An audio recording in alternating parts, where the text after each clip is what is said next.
what I am going to send you, because you're an intermediate sort of class now, you're transitioning from advanced beginner intermediate. I have a book that has very easy stories and very, very short, written in Hebrew, where they give the vocabulary. And it has some questions. And it's about Passover. It's about God and the angels. And they were singing because Pharaoh and his chariots were all drowning blah, blah, blah, blah, blah, in the Yam HaSuf. So it's about that. It's a midrash, very short, and it's easy. My 7th graders were able to do this book, which has a lot of selections. So I'm going to send that to you, maybe not today, maybe on Sunday, and see if you can, with the help of the vocabulary that's there, understand the story. And then next week I'll ask you about it. Now, with that being said, I'm going to recommend that all of you buy a Hebrew English dictionary. This is one that I use. It's so well worn already, but it's very good. It's called the Meridian Hebrew English Dictionary. That's the one I have. And all you need to know is the Hebrew alphabet. And I think I sent you the alphabet at the beginning of the year. If not, I'll be glad to send another copy. The alphabet should be in the beginning of the book anyway. Elizabeth, is the alphabet in that? No, it's not. All right, so Yeah. I don't see the alphabet, but you should be able to use a Hebrew English dictionary. And it will help you a lot in understanding the prayers, at least major roots. So when you look up a word and they give you a verb, they'll give you the root, the shoresh. They won't give you the past tense, the future tense, the present tense. Right. They'll just give you the root letters. Most Hebrew words verbs are built on 3 letters in the same order for all the tenses, like it's present, past, or future. So if it's a verb kotev, which means write, it will be a kaf and a tav and a vet. And they'll show you that's the root, and the root just means write. If you've ever studied a foreign language, it's the infinitive, to write, lichtov. So it's ketov. And those letters cannot go out of order, or it does not mean right. They have to be in those 1, 2, 3 positions. So imagine you've got 3 pockets. Each letter, the first letter, the kaf, has to be in the first pocket all the time. And the tav has to always be in that second pocket. And the vet has to always be in the third pocket. And if you switch them, you will not get the verb right. W-R-I-T-E or R-I-G-H-T. Okay, so I am going to give you the meanings of some of the verbs in the Shema so that you'll understand it. And I would imagine that all of you have been to a synagogue service where they've done the Shema. So when they're doing the Shema, so the first line, Shema Yisrael Adonai Eloheinu Adonai Echad. In my book, and let me see what I sent you. I took this from Sim Shalom. It's not obvious here, but the dalet on Echad, which is the word one, is larger. And the ayin from Shema, the 3rd letter in Shema, is also larger. Those 2 letters put together form the word aid. You know, Hebrew is very tricky. So aid means witness. It means that you are witness to this proclamation. So what you were saying, hear, O Israel, hear, Israel, the Lord our God, Lord is one. You are saying that, you're witnessing that. In other words, you're buying into it. Hi, Charlene. Shalom. Hi. All right. So if in your, let me see, in Lev Shalem, in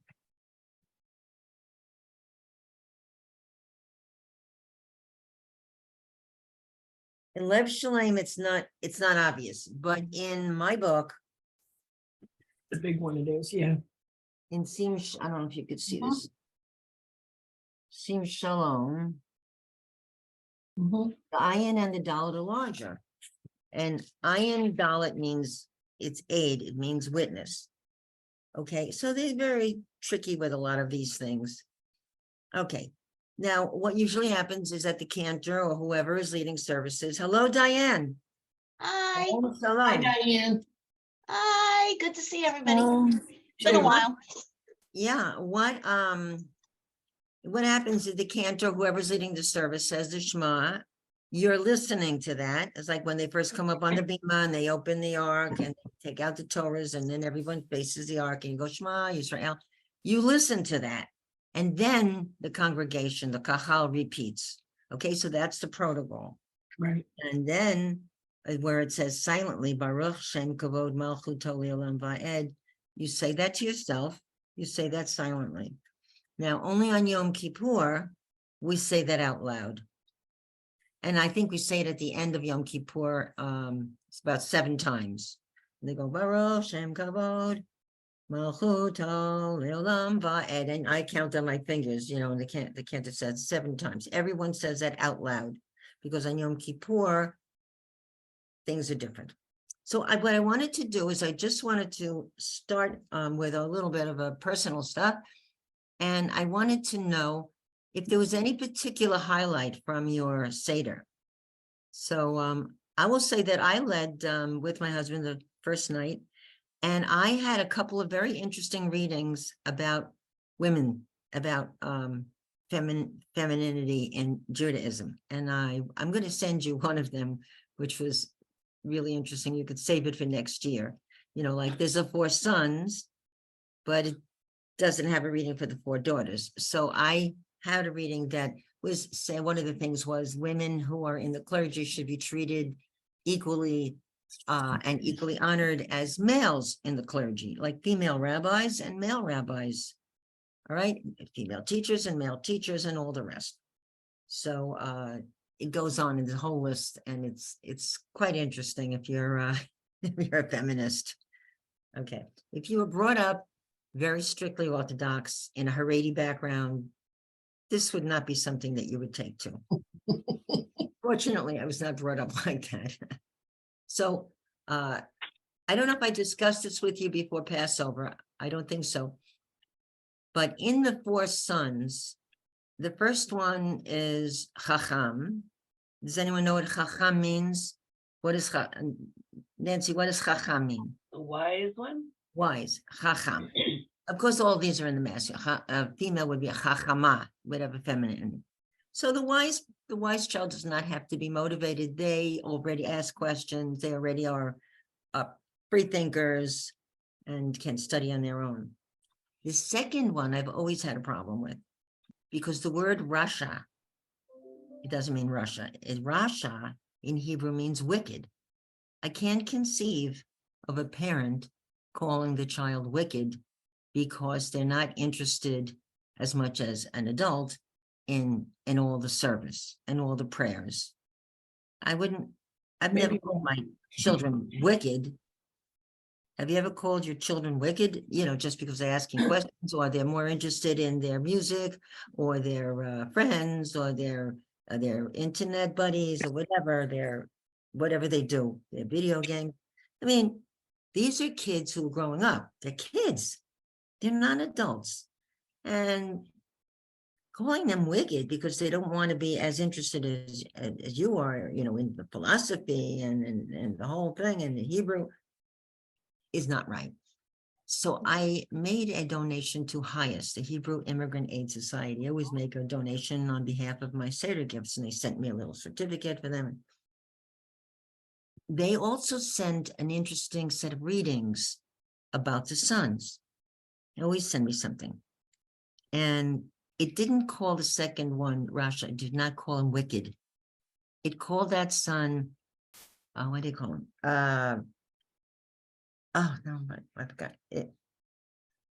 Like questioning, someone who questions things. I just forgot the word. Curious? Not curious, but like that, but questioning. Inquisitive. Something like that. So somebody who's always asking questions, and a free thinker, someone who thinks on their own. Jesse.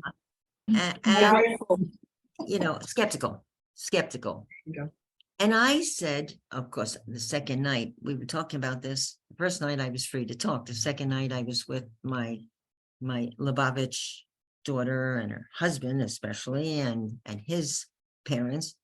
But I did bring it up and I said, I don't agree with the translation of Rasha, and I like the translation of skeptical, because a skeptic is somebody who doesn't, if you bring ideas to them, and they don't automatically accept everything.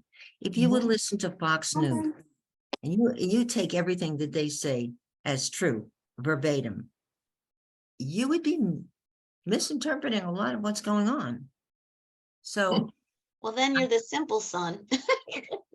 well, so, but a person who is skeptical wants to research something, wants to prove it for themselves, and they ask questions and they look into it, right? They don't believe everything that's handed to them. And I think if you can get your kids to be thinkers, I mean, I try with my ESL class even as much as I can, talk about the news, and I ask them questions about the news, and I tell them you should read a newspaper and listen to the news. I don't care if it's in Spanish or whatever language you know, but you should listen to the news. So that was my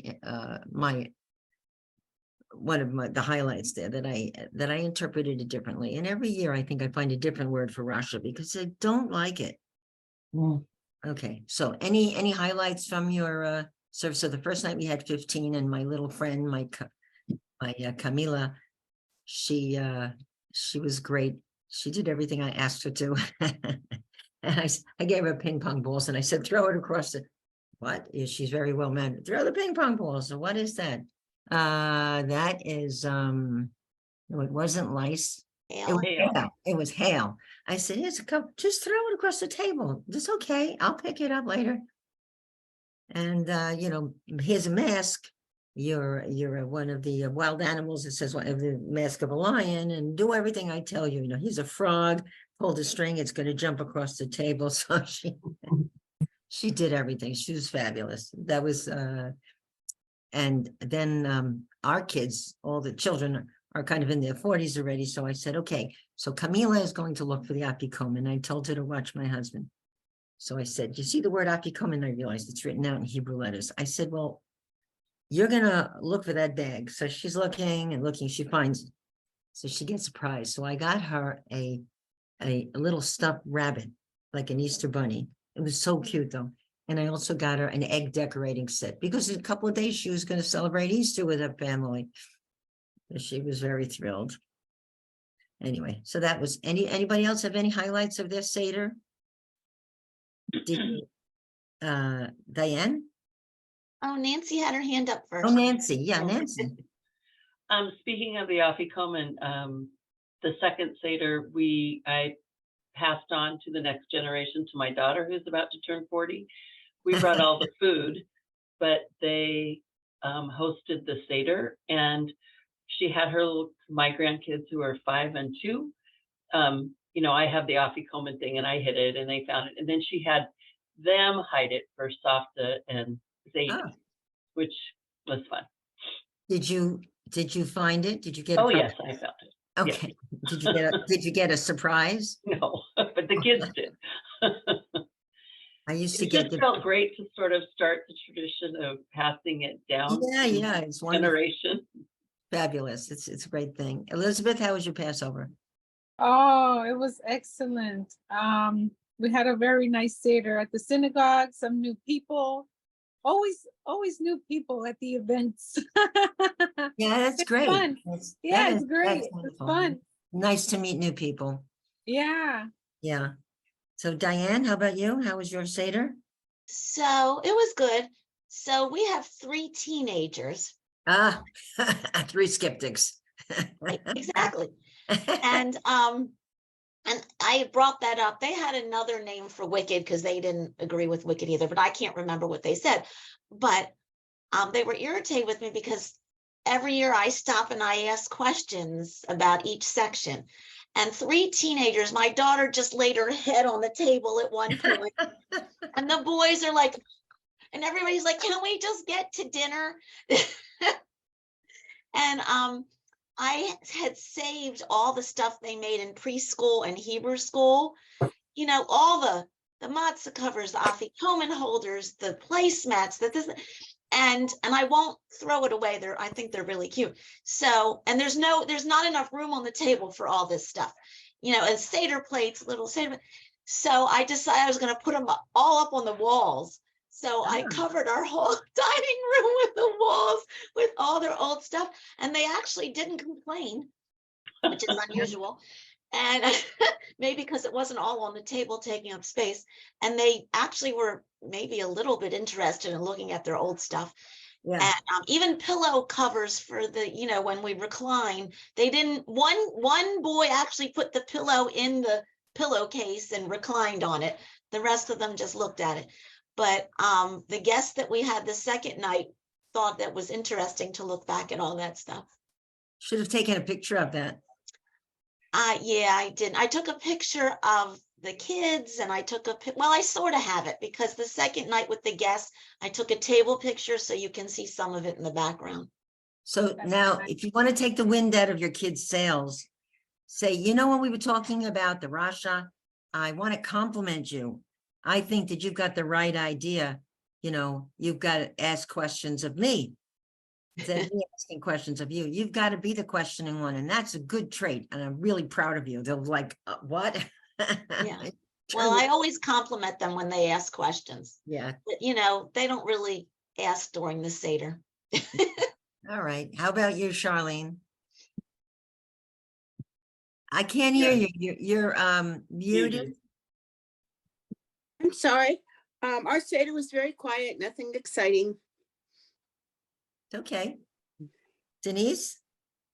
Well, we had 9 people, and we did second night because my girlfriend that actually was my sponsor when I converted goes to her sister's first night. So we did second night, and she and I were the only 2 Jews at the table.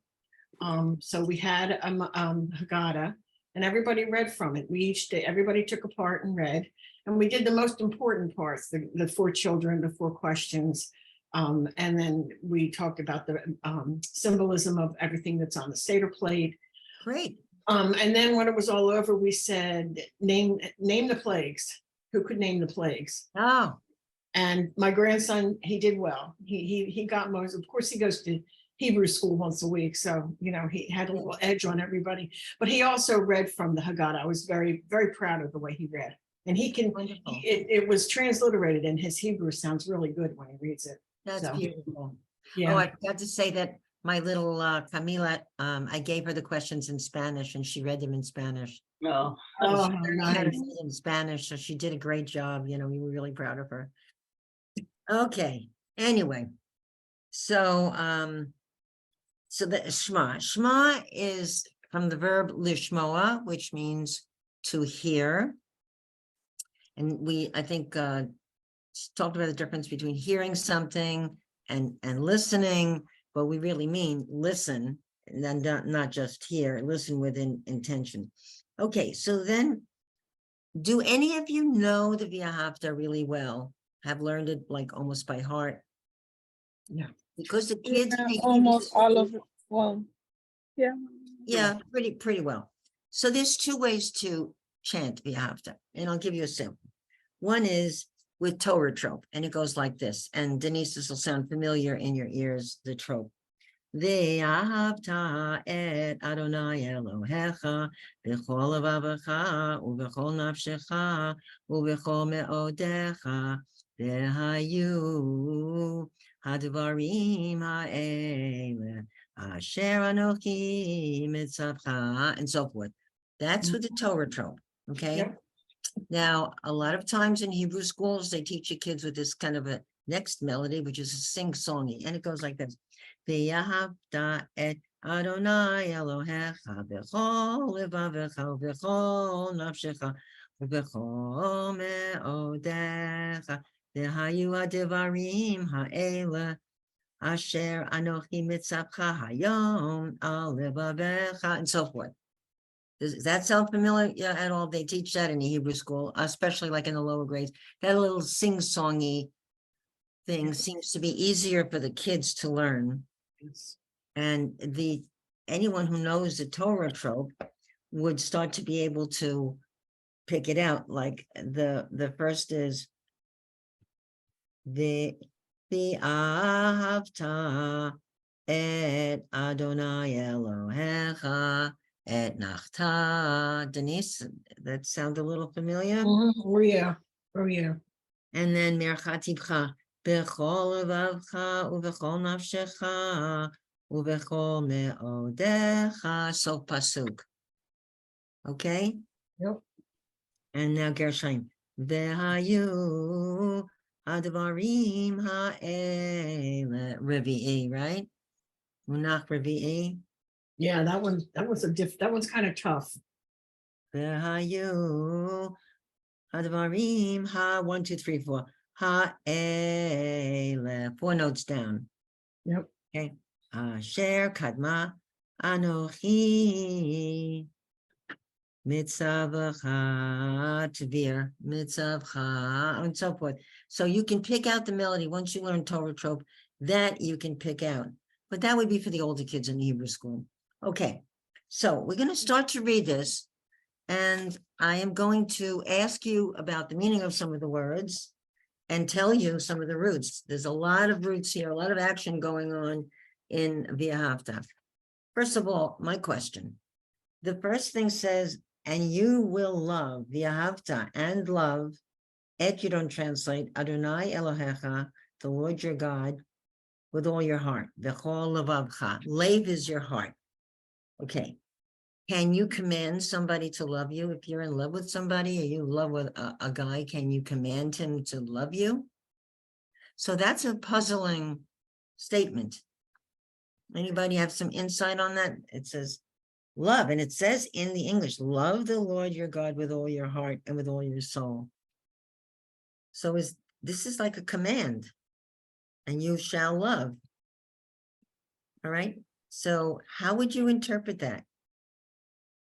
So what I think is, anybody have any insight into that? I mean, Denise? Well, just mainly devoting your life to thanking God for everything that you have, and eventually that turns into love. Just Okay. your life revolves around God, basically. Okay. Any other ideas? So I think I'm not concentrating so much on the first word, love. You should love the Lord your God. But the second part, with all your heart, with all your soul, and with all your might. And the words are, V'ahavta et Adonai Elohecha, that's the Lord your God, Bechol, with all, Levavcha, with all your lev, with all your heart, Uvechol nafshecha, with all your nefesh, your soul, Uvechol meodecha, and all your might. So there's different interpretations for that, but with all your soul, this is with your thinking, with your capacity, your soul to think, and your might, you might with your heart, your emotions, and your brain. So it's one is emotions, and one is your thoughts, thinking about it, philosophy. And even when you may have to defend yourself now, especially in this realm of anti-Semitism that we're facing. Our rabbi said, wear your Jewish jewelry. So I had a class last night, my first session of a new ESL class at the library that I teach. And nobody's Jewish, of course, but I have, I'm not wearing it now, but I have a star that my son gave me, a gold star. It's very beautiful. And I wore it. I had been wearing it to synagogue, and I wore it because the rabbi said, don't be afraid of who you are. And you might sometimes either verbally or, God forbid, physically have to defend yourself. But don't be afraid of your identity. If this is what you're proud of, you can show it. Now, I usually do not wear Jewish jewelry when I'm working.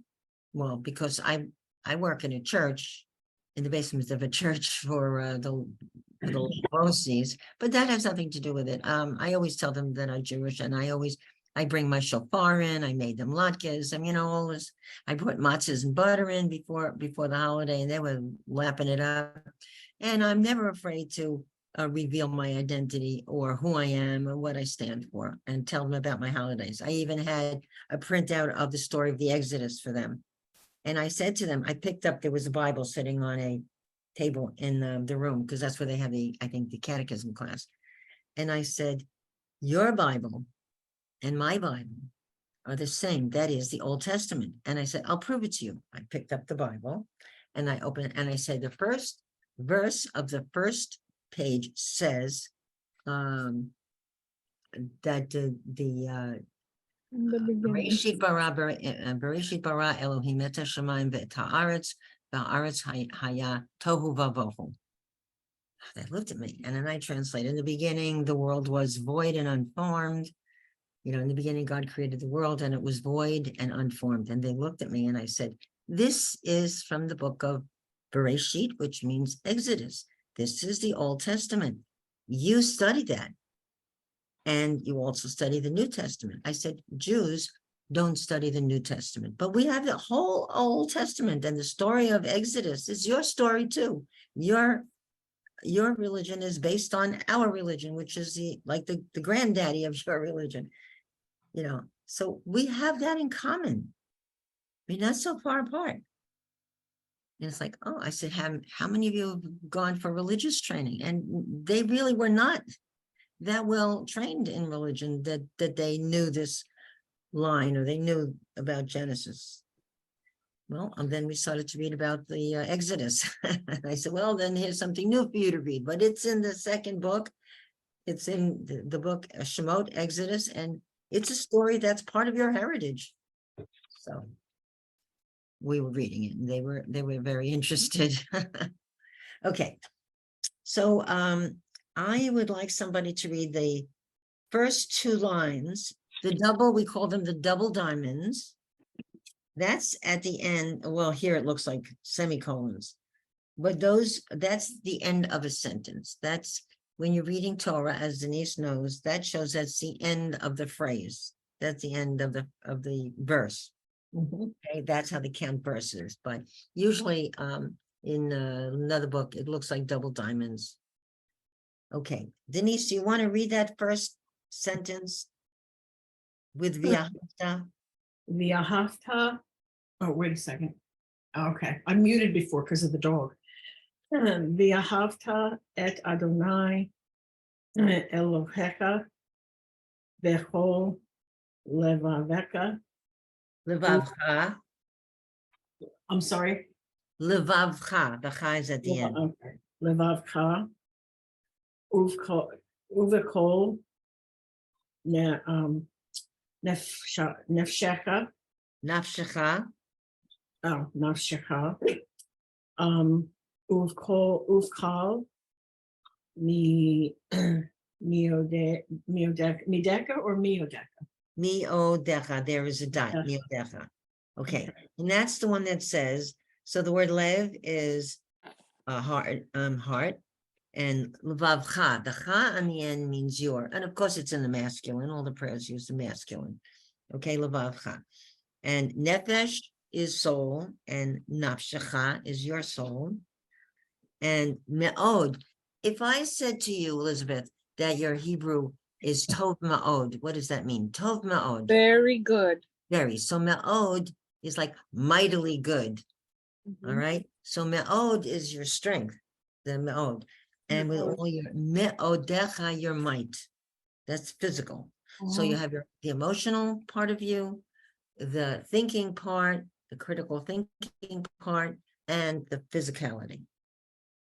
All right. So with the first line, I don't take it as it's a commandment to love God, but I think it's telling you in which way, that with all your faculties, okay, how you feel when you go to services, how you think about the rabbi's drush, and even if you have to physically defend yourself. Okay, I would rather do it in conversation, in debate, but who knows? Okay, good. Elizabeth, will you read the next one with V'hayu? V'hayu hadebarim ha'ele asher anochi mitzavecha or mitzavcha hayom al levavecha. Great. Can you sing that, those two lines? Well, let me see where's it. Do you- I mean, the way we sing, it would be like Vehayu Hadevarim Haele Asher Anohi Metzavcha Hayom Alevaveha. Okay, that was with Torah trope. Are you aware of that? No, You- it's by memory. Yeah, but that's the Torah trope.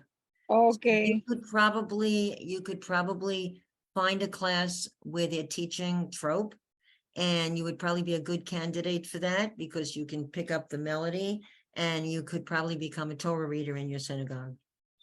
That's the Ooh. next step for you. Okay, you can read Trope Hebrew, class. you can understand the melody, and with a teacher. So now you have to talk to your rabbi and say, I would like you to form a trope class Mm, for beginning Torah readers. Okay, that's your assignment. all right. Yeah, and then you'll really feel proud of yourself. That is an accomplishment. It's a wonderful accomplishment. And any of you who are on today, same thing. If you can read Hebrew and you have any bit of a, an ear, and they give you a tape, to learn all the trope, the notes, and you learn what each little squiggle means and what it's a sound. And then you take those sounds, when you find a word that has that same squiggle, you apply the sound. And that's the way you go about learning it, like you would learn music. Okay, really good. Okay, so she stopped with levavecha. She stopped on the third line, the first word. Okay, so Diane, you want to pick it up with reading Vishinantam? Sure. Now, if you want to sing it, don't feel pressured, but you can sing it or you can read it. All right, well, let's see what we got here. Well, when I sing it, I'm used to starting from the beginning, so. I Right. was just thinking that if I sing it, I have to sing it from Start the from the beginning. beginning. Start from That's the beginning and include Vishinantam Livanecha Vidibarta. Artabam, Okay. Bishitecha, Vesecha, Uvaleftecha, Vaderech, Uvshach, Becha, Uvkumecha. Okay, there you go. Vishinantam, and repeat Livanecha. Who are Banim? Children, Yeah, the repeat it. sons. So sons. this is telling you, about an educational protocol. I think a lot of things in Judaism, this is like a very main idea. Teach it to your children.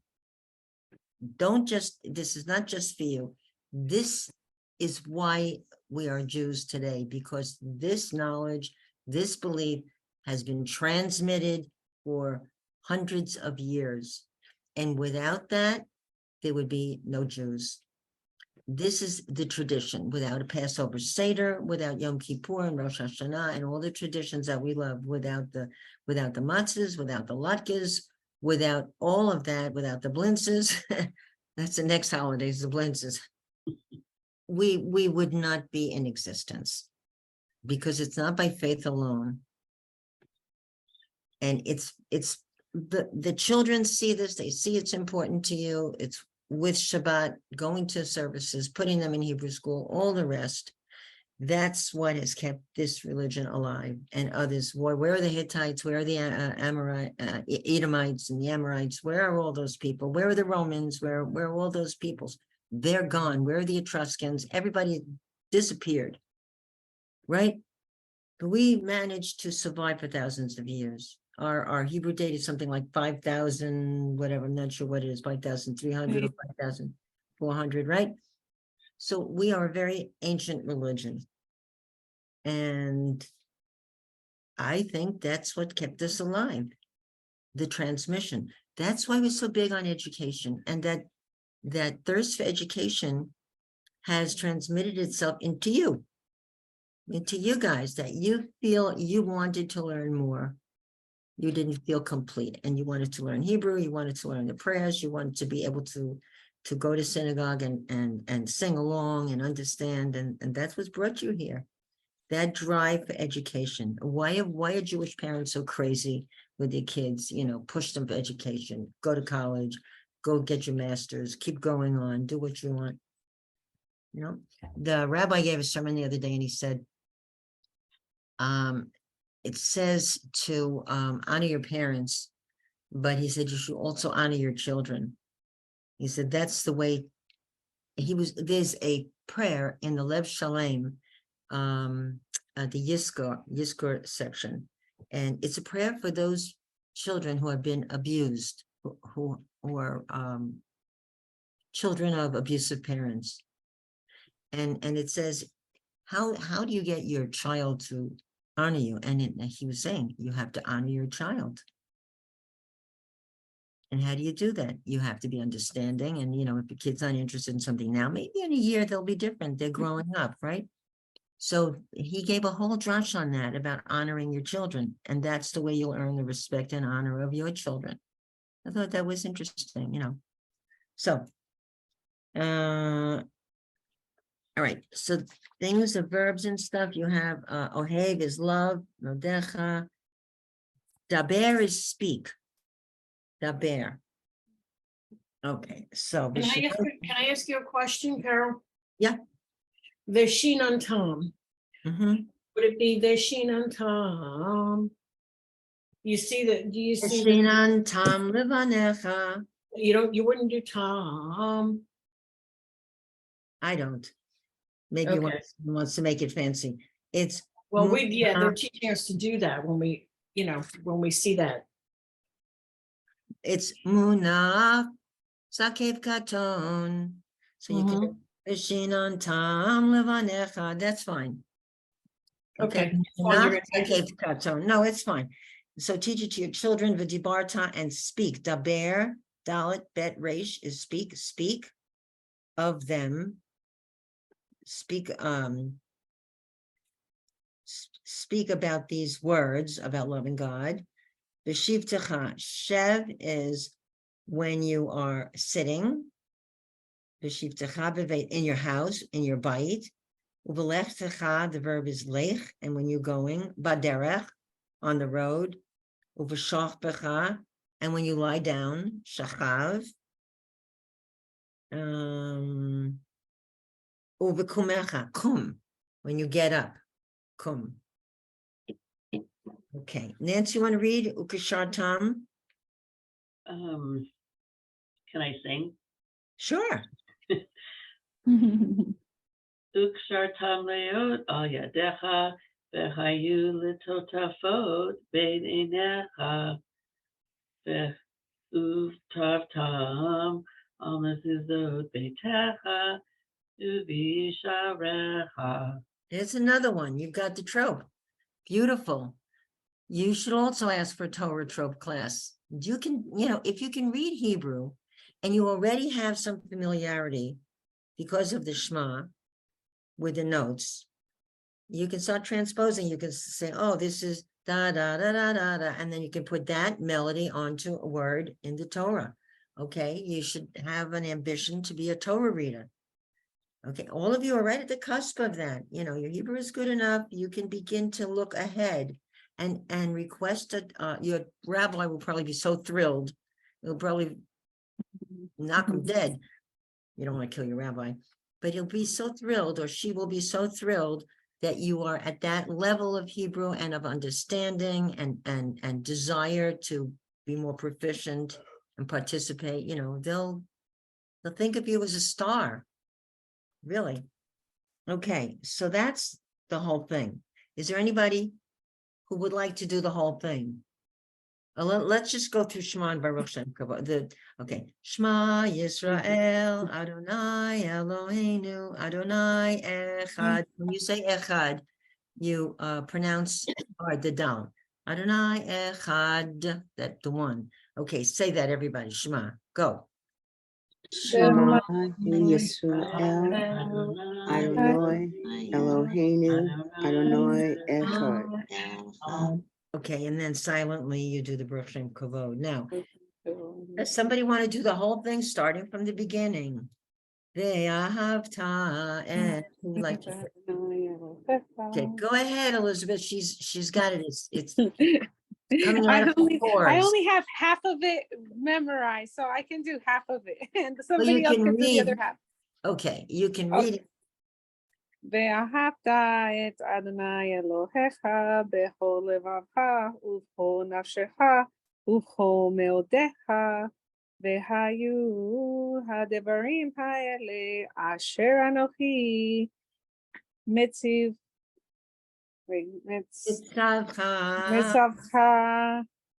היום על לבביך, ושיננתם לבניך, ודיברת בם בשבתך, בביתך,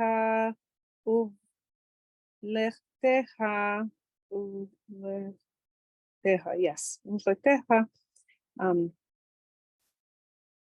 בדרך ובשכבך ובקומך, וקשרתם לאות, that לאות? Yeah, לאות. Okay. לאות על ידך, והיו לטוטפות בעיניך,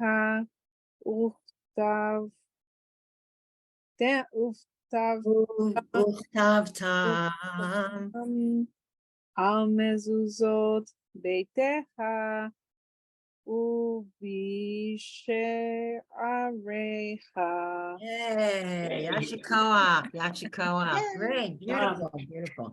Okay, and so when you guys go to synagogue and they do the Shema, listen carefully, follow along until you can pick up the melody by heart. If you pick up the melody by heart, it's going to, of course, help you with your reading. It's like a kid. If you learn the melody to the song, then the words are easier.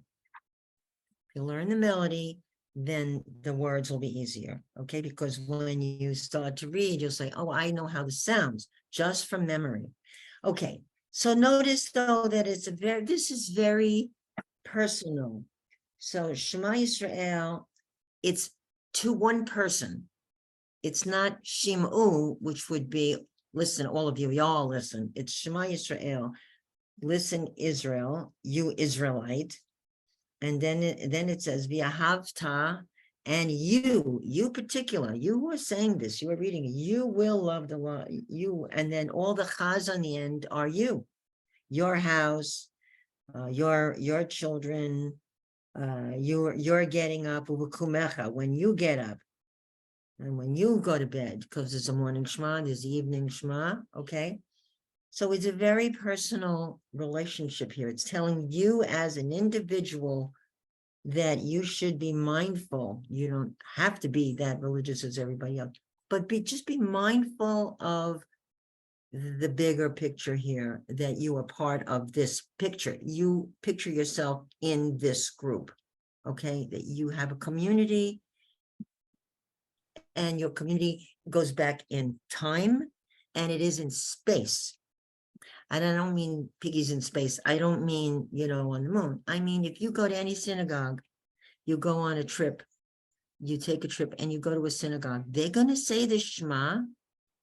When they get before the Torah service, they're going to get to Kriyat Shema.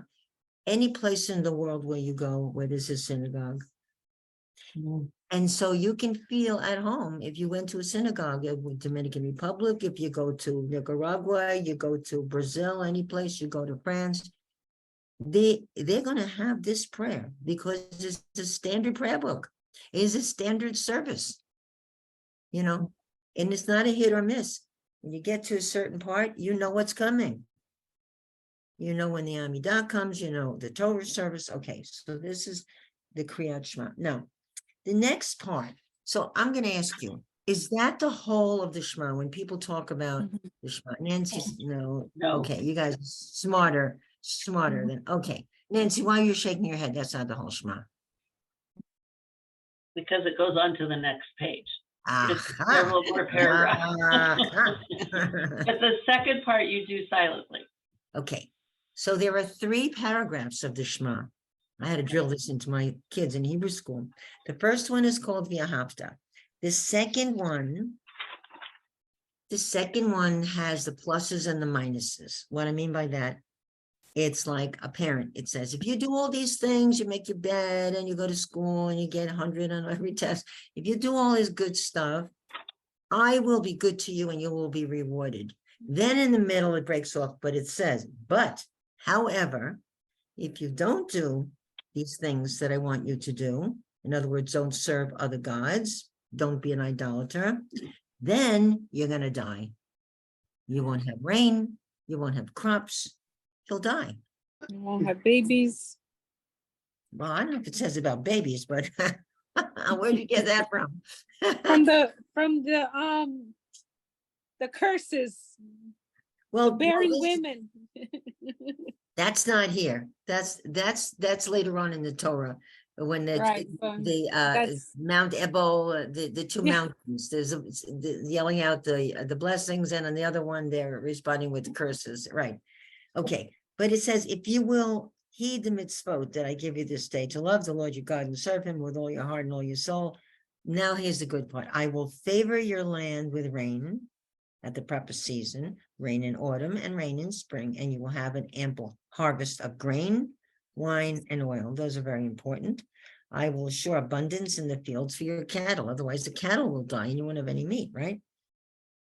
Okay. If their cattle have nothing to eat, no grass and no water, there's a problem. You will eat to contentment, visavata. Take care. Now here's the tough part. Lest you are tempted to forsake God and turn to false gods in worship.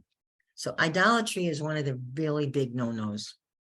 For then the wrath of God will be directed against you. He will close the heavens. They had an idea that it was like the heavens had like a little doors that would open up, like little windows.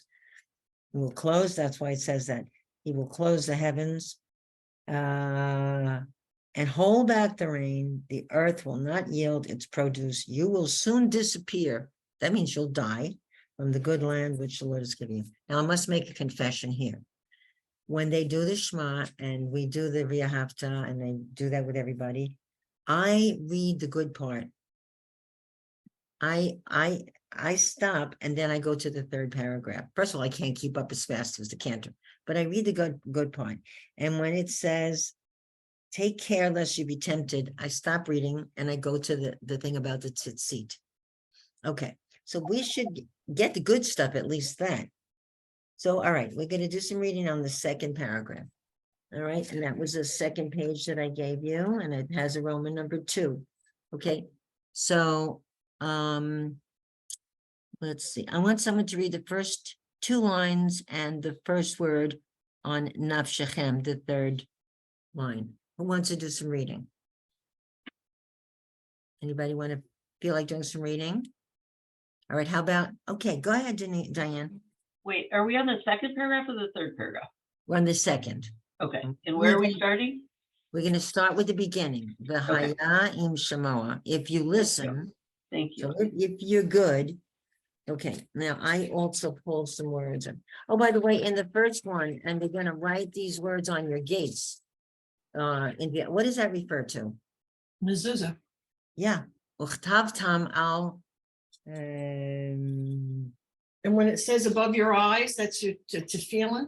Right. Uchtavtam al mezuzot beitecha al visharecha, and you shall write them al mezuzot on the mezuzahs of your house and on your gates. They probably had the mezuzah on a gate. It must have been gates to the houses in ancient times. Okay. So there it is. It is not a good luck charm. A mezuzah has a shema in it. In other writings from the Torah. It is not a good luck. It's not like a horseshoe over your door. Okay. It is a sign that a Jewish family lives here. Okay. So it doesn't give you good luck. It's not a rabbit's foot, not a horseshoe. It's just a sign. Now the word ot, aleph, vav, tav, it means a symbol or a sign or a letter of the alphabet. It's yod. That means the letters of the alphabet. Okay, go ahead, Diane. Just read it. I'm totally unfamiliar with this. Right. V'haya im shal, I can't tell what that. Shamoa. Noah. Oh, okay, because there's all right. Shemoa tishmeu El Mitzutai Asher. Mitzvotai, there's where the vav is Oh, a that's the vav. Okay. vav, okay, because the Mitzvotai. tzadi has a vowel, dancing partners, and mem has a vowel, the tzadi has a vowel, the vav is a letter here. Yeah, Vav, you- right. You gave that to us on a paper with the rule. yeah, Apparently that went over my head. that's okay. Mitzvotai Asher Anoki Mitzah Mitzah Uwe Mitzaveh, there, Mitzaveh. the vowel is underneath. Apparently Okay. I'm having trouble with the vovs The today. dot in the middle, a lot of dots in the middle are just for exaggeration to say it a little louder, but it's mitzaveh. Mitzaveh. Mitzaveh. Okay. Etchem Hayom le'ahava et Adonai Elohechem ulavdo. Okay, so there's a funny little, like a T, ula of dough. That's Okay. one of those ula of dough. Ulavdo b'chol levavchem uv'chol nafshechem. Okay, now they switch to the plurals, which is interesting. I never noticed that before, but I'm listening to you read. Etchem, asher anochi mitzaveh etchem. That's plural, which I am commanding to you, plural, etchem. And then it says Elohechem. I am the Lord your God, Adonai Elohechem, plural. B'chol levavchem, your hearts. Uv'chol nafshechem, all your nefeshes and all your souls. So it's plural there. All right. And you can't tell in the English, but the Hebrew ending is because in the V'ahavta, and I really never noticed this, is with the cha on the end is speaking to one person. And the second one, they're speaking to us Israelites, to all of you. No idols is very important. Okay, so now I'm going to read it and everyone's going to read after me. Okay, so here we go. The haya im shamoa Haya im shmoa tishma'u tishma'u el mitzvotai el mitzvotai asher anochi asher anochi mitzaveh etchem mitzaveh etchem hayom hayom la'ahava la'ahava et Adonai Elohechem et Adonai Elohechem ula'ovdo ula'ovdo b'chol levavchem uv'chol nafshechem. So you see that chem ending? That's plural, and that refers to a group, like all to you, masculine, of course. But if there's a mixed group, the masculine overrides. It's like in Spanish, like if you say niños, it means boys and girls. It means niñas and niños. Okay, so that's it in Hebrew too. The masculine ending would be applied to a group of men and women. And there is a feminine ending if it's only a group of women, and that would be chen. But chem is a masculine. And I really, like they say when you teach, you learn. I never really noticed that the v'ahavta is in the singular and then this is in the plural. It's very interesting. Okay, somebody gonna read another 2 lines. Nancy. Venatati, is that right? Venatati? Benatati. Venatati. Matar. Good. Wrote hem. Okay, so here you have the 2 shvas together. So the first one is a stop R, and the second one is tse. R tsechem. Artsehem. Correct. Bito. Mhm. U. Yo. Urech. Yo. Oh, yo. Sorry. Yorech. Is that a, okay. Umal kosh. Umal Yes. kosh. Yes, Ve'at. Ve'ataf. v'asafta. Ve'asafta. Oh, that's me. Ve'asafta. No, uh, you're a grandma, you're a savta. Oh, I'm a savta. Okay. Is that a dalid? Yes. Dag. Right. Dag necha. Diganecha. Okay. Diganecha. Oh yeah. So Diganecha. you will get your matar is rain, and you will gather diganecha, dagan, you will gather in wheat. There is a kibbutz in Israel called Daganya. It's one of the early kibbutzim. I think it might have been Moshe Dayan's kibbutz. Okay. So here is the good things that you're going to get. You're going to get rain, matar, artsachem in your land, and you're going to get dagan. You're going to get grain. Keep going. Diganecha. Vitir shecha. Wine.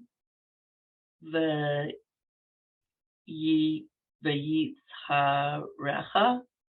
V'yitzarecha. All right. I'm just saying. Wait a minute. Oh, you didn't get to Vishamru. V'savata. V'achalta v'savata. So there's Oh wait, no, V'tir shecha. I'm sorry. V'tir shecha v'yitzharecha. V'yitzarecha. Okay. Yeah. Is that it, or am I still? Yeah, that's it. That's it. Phew. Okay. Good, good. Okay. V'yitzharecha. So you're going to get grain and wine. You're going to get all this good stuff. And where is the oil? There's also oil. Okay, so this is still all the good stuff. You're going to get all this good stuff. Okay. The Hishamru. Okay. So the savata, that word appears also in the Birkat Hamazon. The savata, sava, that's a sin and a vet and an ayin, sava. And that means you will be full. You will be satisfied. Yachalta v'savata, you will eat and you will be satisfied. Now comes the bad stuff. So shomer is to watch or to guard. So hishamru, you will watch out. Lachem, be careful. Pen, if yifteh levavchen, if your heart,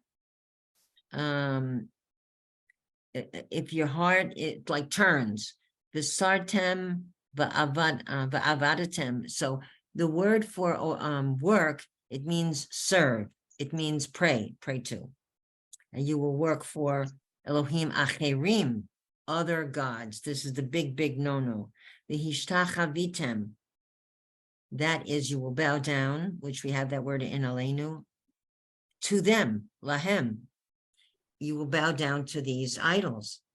And then it goes on and it gets bad. So it said, I will, if you serve God with all your heart, all your soul, I will favor your land with rain, and you will have a harvest of grain and wine and oil.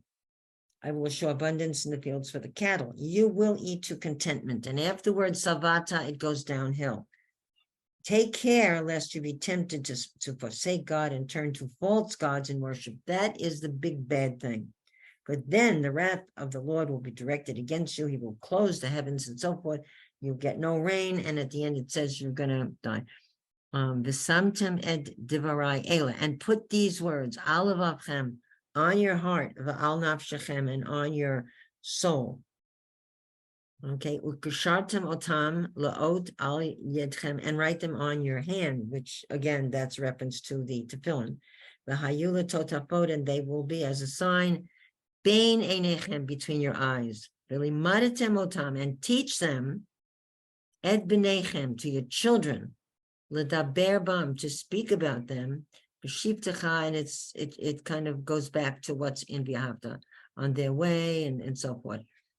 Okay, and so there's a repetition, and that's like the V'ahavta. Okay, teach them to your children, inscribe them on the doorposts. There's a lot of repetition. Then the days of your children on the land which the Lord swore to you and to give to your ancestors will endure.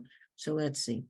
Uchtavtam al mezuzot betecha. Write them on the third line from the bottom.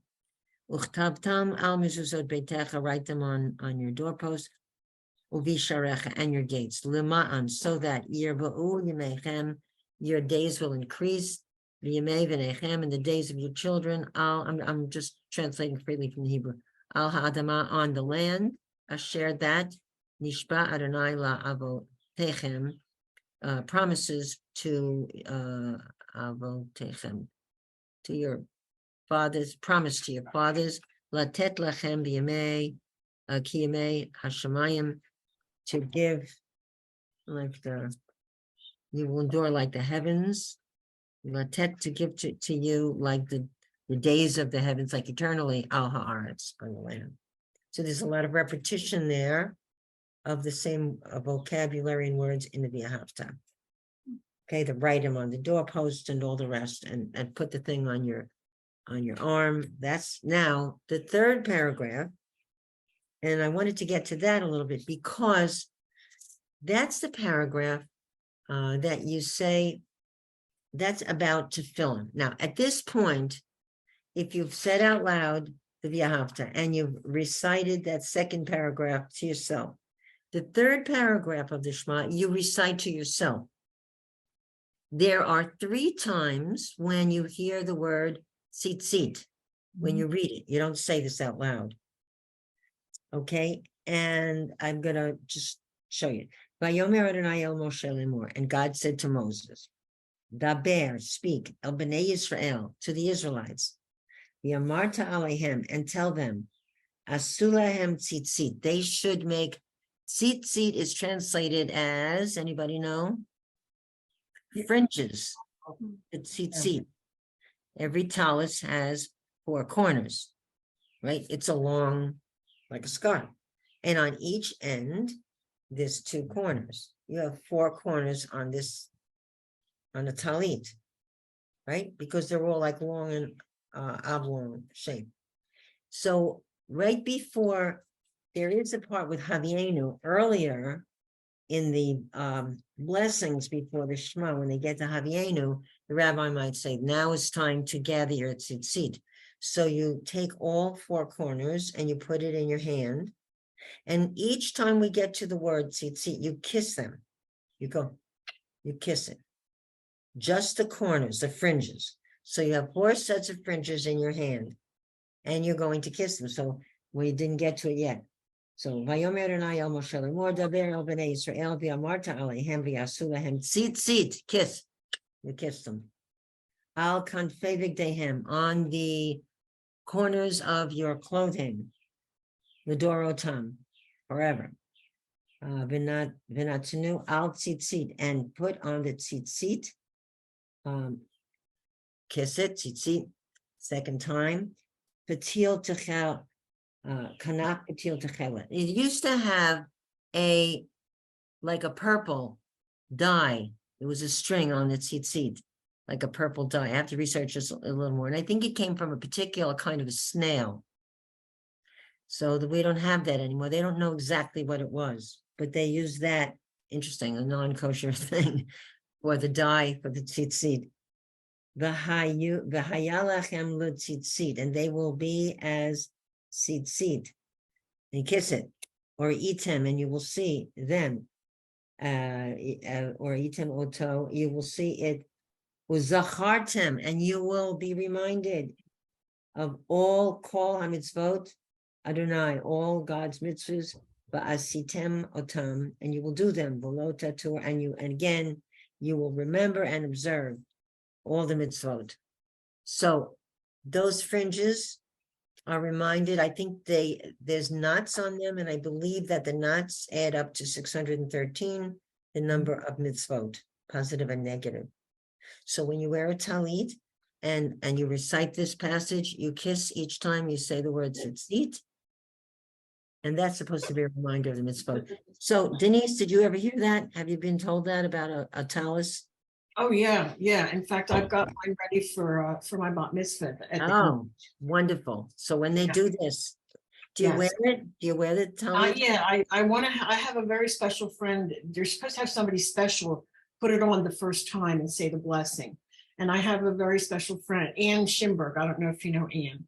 She's I from know that she's a Sarasota. big deal in the women's league. Yeah, and she and I have bonded over different things. So she's going to be there and she's going to put it on me and say the blessing. Is she one of the teachers?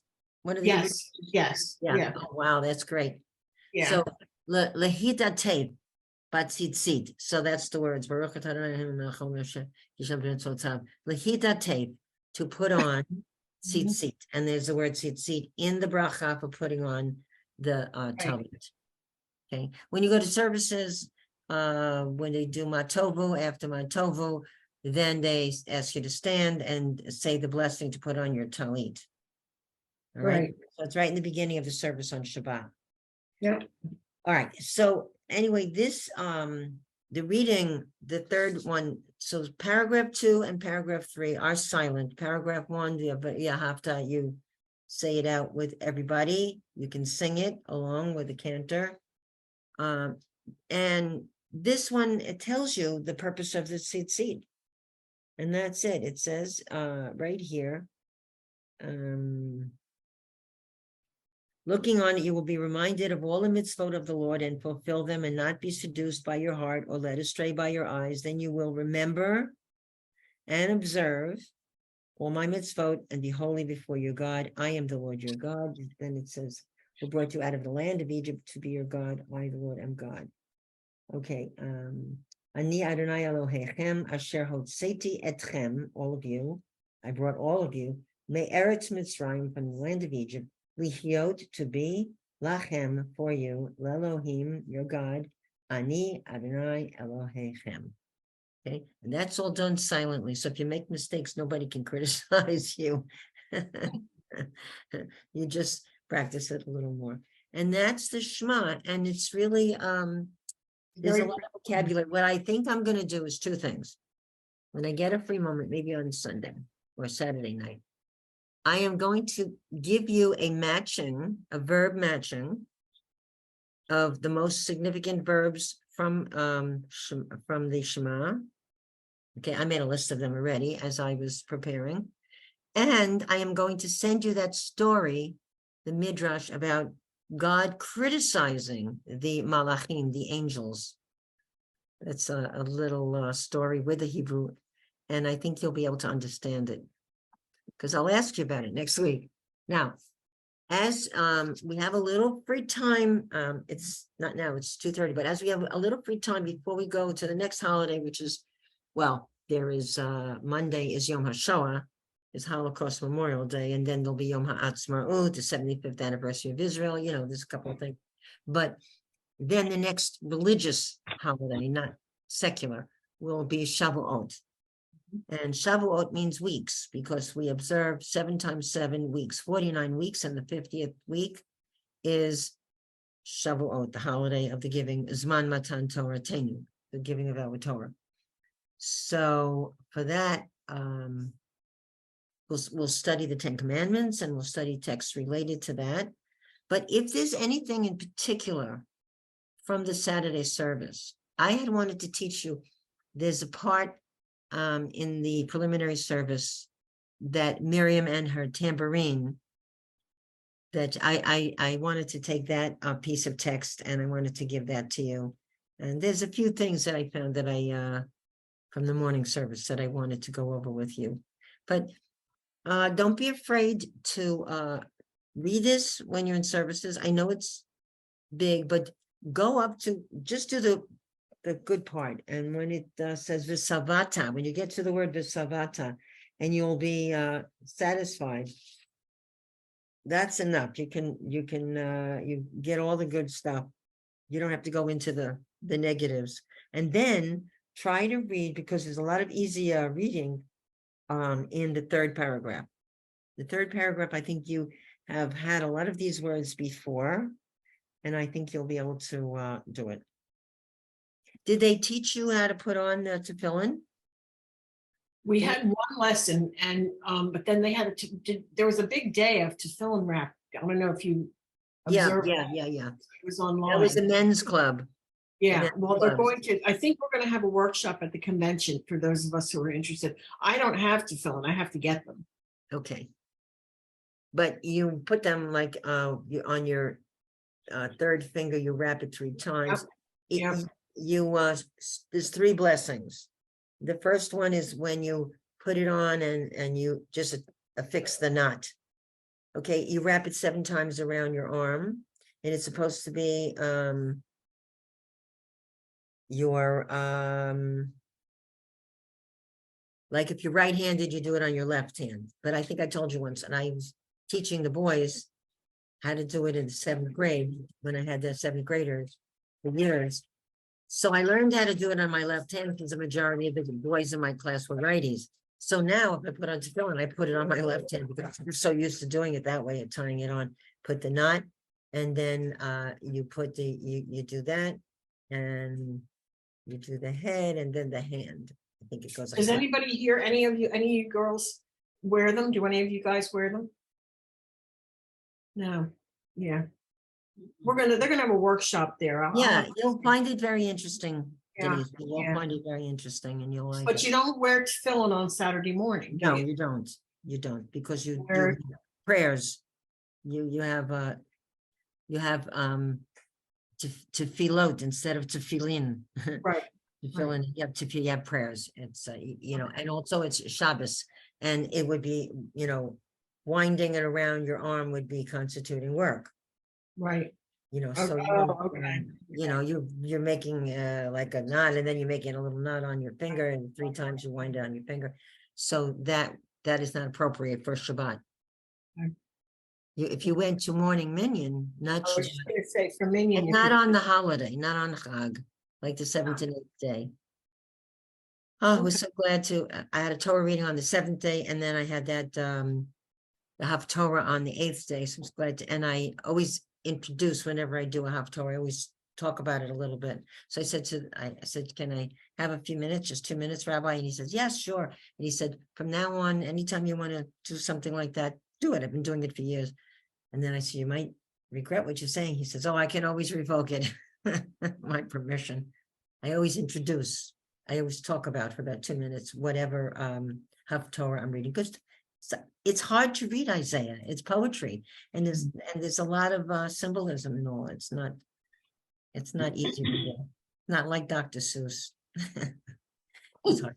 All right. If there's anything in particular you want me to go over, even if we've studied it, to review, that you feel you're just not getting it and want to do it for next week, ship me an email and I will do it. Okay. Otherwise, Right. I pick a few things that we haven't done that are really nice that you might like to know. Okay. Okay. Sound good? All right. Shabbat shalom. Shabbat shalom, Shalom, everyone. everybody. See you next week. Good luck of those of you who wrecked your kitchen. My garage is full of all my stuff. Have to change everything back. Oy. Thank All you. right. See you Thank next you. week. Thank you, Carol. Bye, Okay. everybody. Bye. Bye. Bye.